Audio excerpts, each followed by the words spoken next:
Hi friends, welcome back. So headline, U.S. Secret Service says it is aware of Musk post about Biden Harris. This is a quote from the Secret Service in an email. The Secret Service is aware of the social media post made by Elon Musk, and as a matter of practice, we do not comment on matters involving protective intelligence. Moreover, and this is an email that was sent to Reuters, we can say, however, that the Secret Service investigates all threats related to our protectees. And what we're witnessing essentially is the downfall of Tesla and the downfall of Elon Musk. Live and uncut, this is what we're watching. And I especially want you young people out there who worship Mr. Musk to see this stuff. You're seeing it for yourself. Now, I understand that people out there, no matter what he does, they're still going to love the ground that he walks on and hang posters over their bed. I get that. But for those of you who are kind of like, want to learn, want to grow, see the mistakes this guy makes and please avoid them. Here's another example of one of the Tesla stock promoters. This is one of the Elon Musk disciples. Look at what this person's tweeting out today. Holmar's Catalog, that's the account. I believe his name is Omar. It says here, I have access to material non-public information on TSLA, that's Tesla stock. I have tried FSD 12.5.3. While Tesla bears and even bulls mock me for getting excited, I will continue to accumulate shares of the future most valuable company on earth.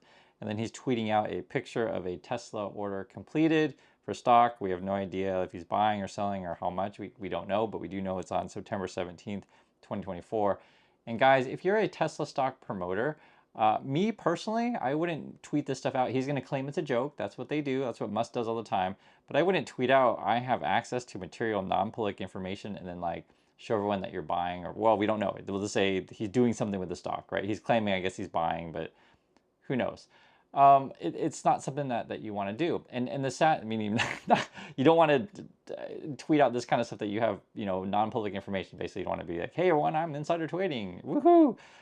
And the problem is, guys, is that, even if these people think it's a joke, not a joke, whatever, many of the followers, they believe the words. They believe the words of, Mr. Mars person. They believe the words of Elon Musk. Look at this, for example.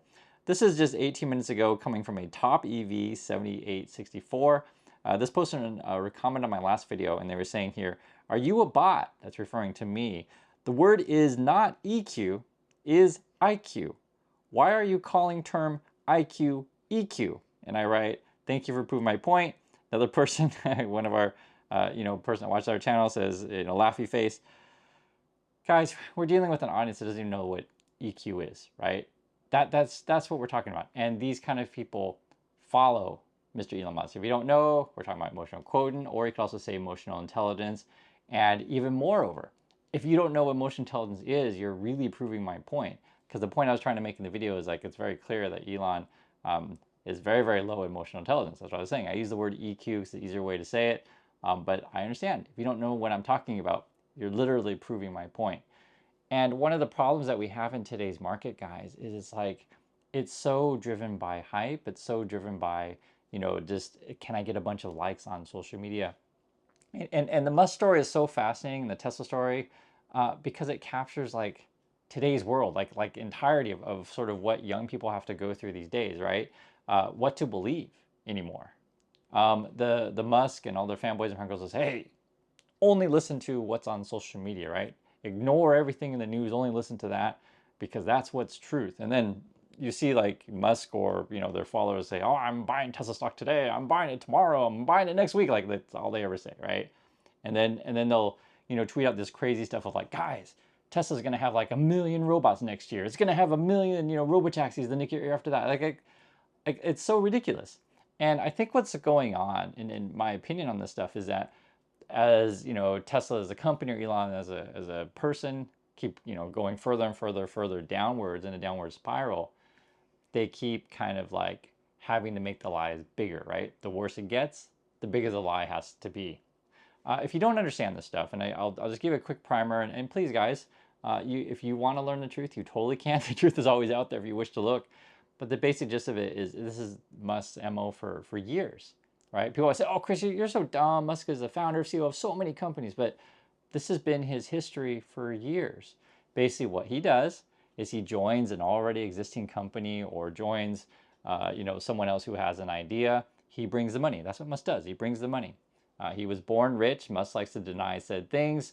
His parents have a different point of view on that, and like there's disputes on like how much money they give him or whatever. You'll never know the truth on that. I'll just be honest with you. You'll never hear the truth in these things.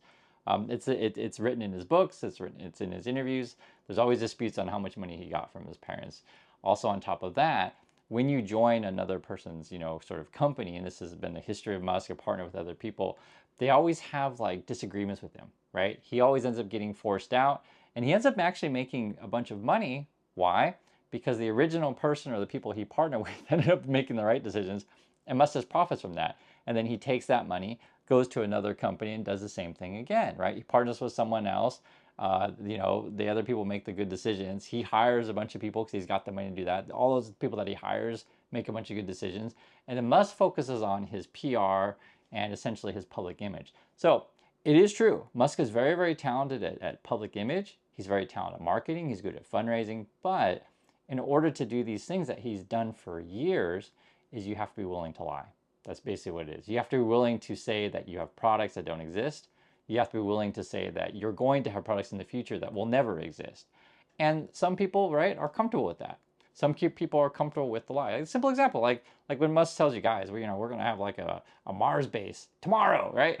And then when that doesn't come, it's like, okay, I didn't mean tomorrow. I meant next year, right? Oh, and then that, next year comes, oh, I didn't mean next year. I mean, in 2 years we're gonna have the Mars base, and the craziest thing is like, how long can this keep going? And that's what I always talk with you guys. Like, how long can this go? So, for me, when I watch this stuff, it's honestly out of amusement because, well, it's amusement and sadness kind of mixed in. One, it's amusement because it's like watching the circus and how long can the circus last, right? Because it's clearly a circus trick, but like, yeah, people keep showing up to the audience, right? And what's the circus trick this time? It's, we're gonna have a bunch of robo-taxis. And what's the next circus trick? We're gonna have, robots. And what's one after that? I'm just waiting for the flying cars, guys. I know it's coming. You know it's coming. When are those flying cars? It's like, okay. And the sad thing about it is like, how the history of this stuff played out is just unreal. The whole COVID situation. We're all home on our Robinhood accounts and just buying a bunch of the stock. And you had this Kathy Wood, ARK Invest. She's part of the pumping of stuff like that. They go on TV. They promote stuff on social media. They're really successful. And if you want to talk about the stuff that Elon and Tesla are successful at, they're successful at building an army of social media influencer people that are out there telling you that Elon Musk is God and Tesla is awesome. But the thing that's so crazy, and this is sort of what really exposed Elon, is that he exposes himself by buying the social media company that's way, he spent, what was it, 44 billion on this thing, and I think it's lost 75% of its value. And it's like, he bought it for like a way overvalued price.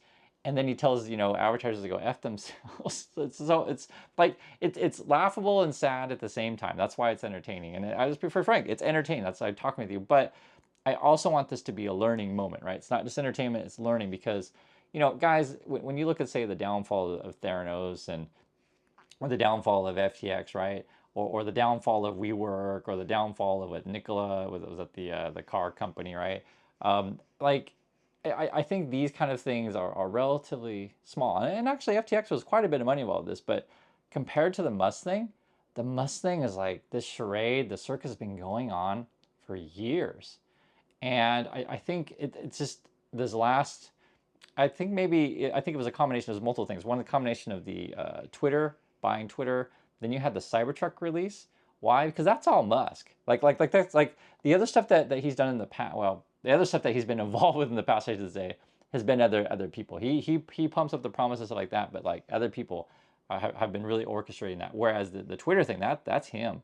And the Cybertruck thing, all reports are saying that was Musk, right? He really wanted to have like this futuristic game, changer, revolutionary truck thing.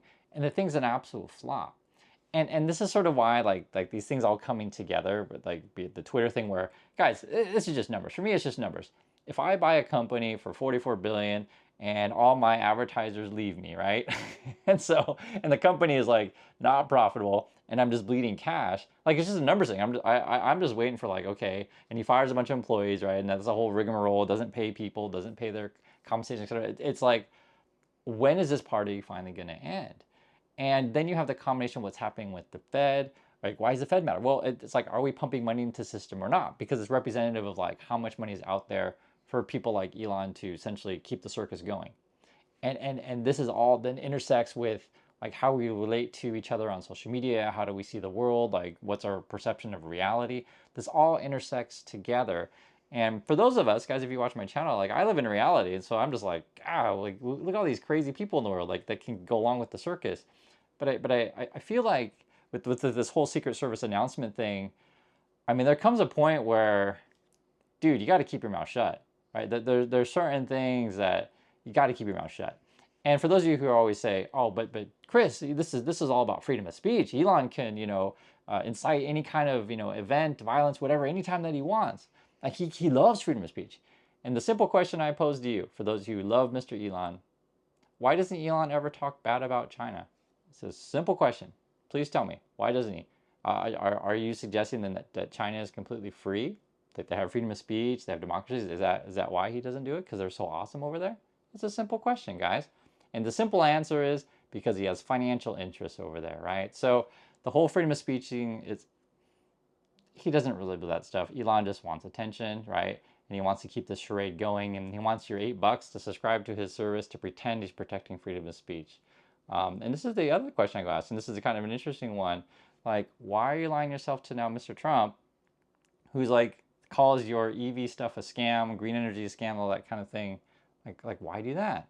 And that's really an interesting question, because is it more about you're interested in pardons, or is it more you're interested in like deregulating everything so you can experiment on all of us, witting people, just we're just a bunch of little people to him, to experiment your robots on society and your taxis out there. I mean, it's just there's a point where yes, it's entertaining and laughable, but there's another point where it's dangerous.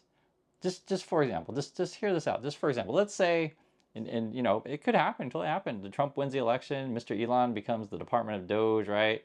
And then yes, I guess all your Tesla stocks can go to the moon because he's now part of the government, whatever. And then they're gonna have a Tesla robot in every home. Wow, I mean, just think of the power of that. And I know for the pumpers, like, oh my God, robot in every, but there's some real dangers there, guys.